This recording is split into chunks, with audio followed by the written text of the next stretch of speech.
3 young men were taken from their simple home village and conscripted into the army of Tamerlane.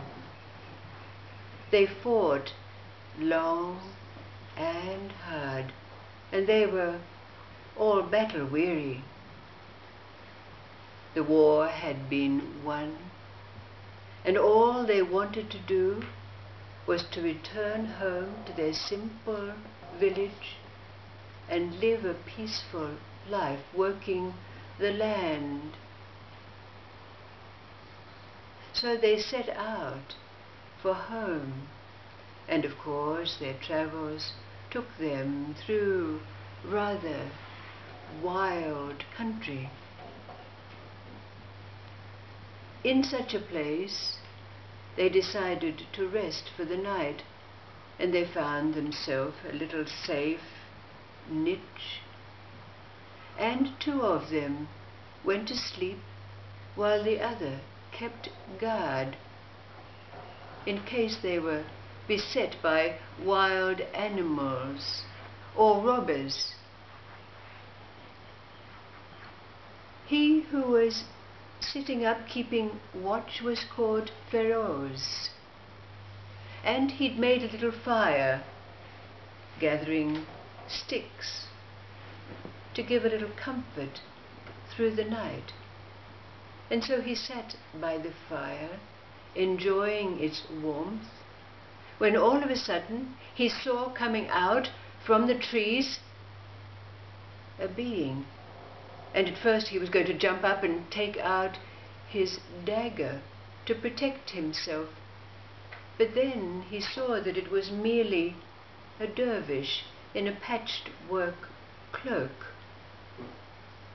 And the old dervish approached, and they greeted each other in the traditional style. And the old dervish said, "May I find comfort beside your fire?" And of course Feroz agreed.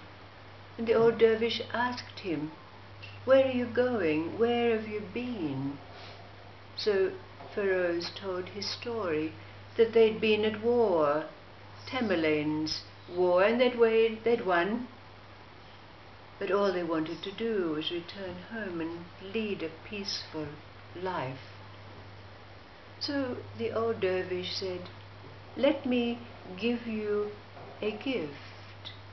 And he took out from his bag a woven cloak. And he said to Feroz, "When you put on this cloak, you will have any wish that you make granted." After some conversation, the night passed, and Feroz was about to waken his friends and tell him his story about this magic cloak. But when he turned around to waken his friends and then again looked for the dervish, he was gone. But he very quickly told his friends what had transpired through the night. They just laughed at him, said he'd been sitting by the fireside dreaming. But Feroz put the cloak around his shoulders, and he wished for some gold to help them in their travels. And within moments, there in front of him was a little pile of gold. Now his friends, quite taken aback, and said, "Please, please, make some for us too." So of course they did. So they set out, and they were rich. So they decided, of course, that they wouldn't go home now. They'd go off and enjoy themselves, and that's exactly what they did. They went off and had a fine time, bought themselves fine clothing, horses, and they had a fine old time. But of course, as is the way with these things, they got tired of their traveling and indulgences. So Feroz decided that he would just make himself a palatial house, and they would stay there and enjoy themselves. So he put on his cloak, and sure enough it was manifest. But you know how these things go, servants and abundance of food and women and all of those things. They soon got tired of it. They decided they'd go on some travels again. So they set out, and before too long they came to another kingdom, and there was a huge palace. They decided that they would go and introduce themselves, feeling now very resplendent in their robes, of course. Everything had quite changed from the simple young fellows that set out to war. So it so happened that the daughter of the king saw these three resplendent young men riding up on their steeds, and came out to greet them, of course veiling herself, as was the custom in those days, and giving them hospitality, asking them questions about where they'd been and what they'd done. And of course one of the questions was, where did you get all of your wealth? Well, the one thing that the dervish had said to Feroz when the gift was given: don't tell a woman, because if you do, it will be the worse for you. Now, somehow, you know how these things are, Feroz had completely forgotten that. So this guileless and beautiful young woman, when she posed the question to Feroz, well, where did you... Well, of course, out it came, the story of the dervish. She said, please, will you manifest me some rubies, and I'd like a diamond ring. Well, of course, it was done. Well, you know, she wanted it. I want that cloak. So, being a smart and wily young miss, she devised a plan. So, you know, of course, what she had to do to bring it about, she seduced him.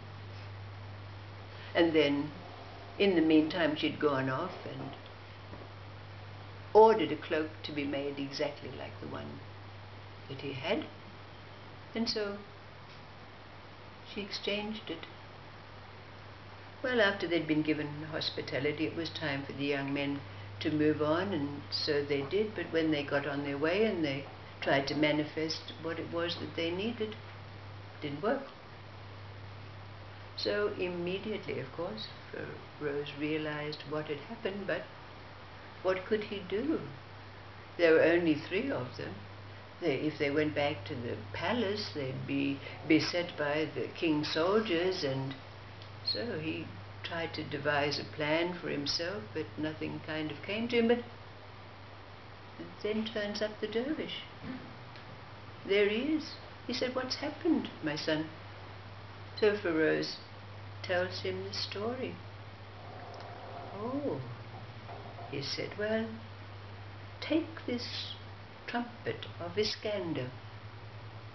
When you blow this trumpet, a company of soldiers will be made manifest. You'll be able to siege the palace and get back your cloak. Well, Dervish disappeared, of course, again. Feroz blew the trumpet. Sure enough, a whole company of soldiers on horses were right there. But it was night time, not the time to besiege the palace, so they decided that they would wait the night. But you know how these things are. Word got into the palace to the princess